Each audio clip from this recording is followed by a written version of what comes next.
السلام علیکم ورحمۃ اللہ وبرکاتہ۔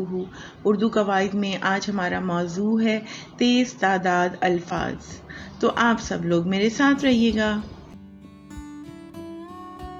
اردو زبان میں تیز تعداد الفاظ کیا ہوتے ہیں؟ تیز تعداد الفاظ وہ الفاظ ہوتے ہیں جو ہم بار بار سنتے اور پڑھتے ہیں۔ یہ الفاظ اکثر چھوٹے اور سادہ ہوتے ہیں۔ یہ الفاظ ہماری کتابوں، کہانیوں اور بات چیت میں بار بار آتے ہیں۔ یہ الفاظ بچوں کو پڑھنا سکھانے میں بہت مددگار ثابت ہوتے ہیں، کیونکہ اگر وہ یہ الفاظ پڑھنا سیکھ جائیں تو بہت سی عبارتیں آسانی سے سمجھ سکتے ہیں۔ یہ عام طور پر اردو زبان سکھانے والوں کو رفتار مطالعہ یعنی ریڈنگ فلوئنسی بڑھانے کے لیے استعمال کیے جاتے ہیں۔ یہ الفاظ عموماً آسان، مختصر اور روزمرہ کے استعمال میں آنے والے ہوتے ہیں۔ تیز تعداد الفاظ کا مقصد۔ یہ الفاظ ابتدائی جماعتوں، خاص طور پر جماعت اول کے طلباء کے لیے بہت اہم ہوتے ہیں، کیونکہ جب طلباء یہ الفاظ پہچاننا سیکھ لیتے ہیں تو وہ جملے بغیر رکے پڑھ سکتے ہیں، جن سے ان کی روانی میں اضافہ ہوتا ہے۔ روانی سے پڑھنے والے طلباء متن کے مفہوم پر زیادہ توجہ دے سکتے ہیں، کیونکہ وہ الفاظ پہچاننے میں وقت ضائع نہیں کرتے۔ یہ الفاظ سیکھنے میں آسان ہوتے ہیں اور طلباء انہیں جملوں میں استعمال کر کے اپنی تحریری صلاحیتوں کو بہتر بنا سکتے ہیں۔ جب طلباء یہ الفاظ پہچان لیتے ہیں تو وہ خود کو پڑھنے اور لکھنے میں زیادہ پر اعتماد محسوس کرتے ہیں۔ طلباء بغیر رکے یا ہجے کیے تیزی سے پڑھنا سیکھتے ہیں۔ یہ الفاظ جملوں میں زیادہ آتے ہیں، اس لیے طلباء آسانی سے خود جملے بنانا سیکھتے ہیں۔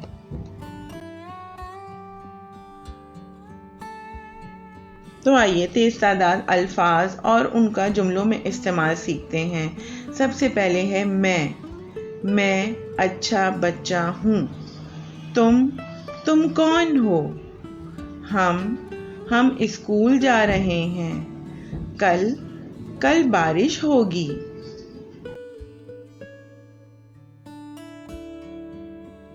یہ کتاب ہے۔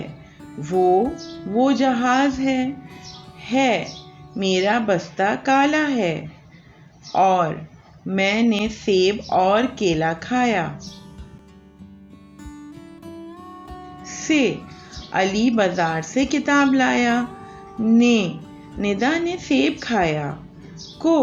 سارا کو کھانا دو، پر کتاب میز پر رکھی ہے۔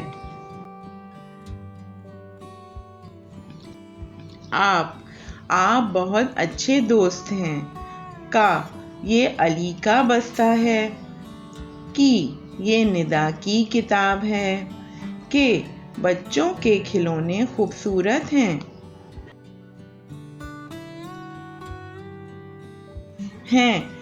پھول خوبصورت ہیں۔ بہت۔ یہ آم بہت میٹھا ہے۔